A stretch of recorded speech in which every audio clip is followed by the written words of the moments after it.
Tulad ng mga nakaraang laban ni Manny Pacquiao, maraming Pilipino ang tumutok sa bakbakang Pacquiao-Algieri. Ang ilan, time out muna sa trabaho para panoorin ang laban. May news to go si Isay Reyes. Sama-samang tumutok ang sambayanan sa sagupaan ni Manny Pacquiao at Chris Algieri. Kaya tila tumigil ika nga ang lahat nang magsimula na ang laban. Nang ipakilala si pambansang kamao, todo hiyaw ang tricycle drivers dito sa Barangay Batasan sa Quezon City. Hinto muna sila pansamantala sa pasada. Maganda ang kondisyon ng katawan niya. Alam mo lang pakialam dahil idol eh. Kaya alam mo lang pakialam, di baling tumigil muna yung tricycle.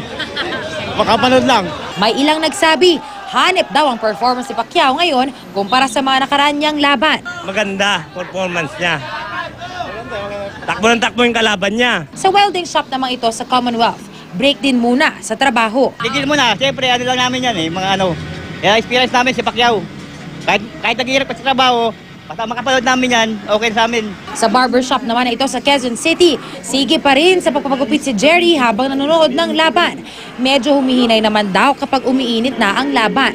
Mahirap na't baka buhok naman daw ng customer ang mapanggigilan. Hindi naman. Kontrolado naman ng barbero eh. Mihinto naman siya pag nandun na yung action. Kaya para sa mga nakausap natin, ayos lang kahit magsakripisyo sila ng kaunting oras para ipakita ang suporta kay Pacman.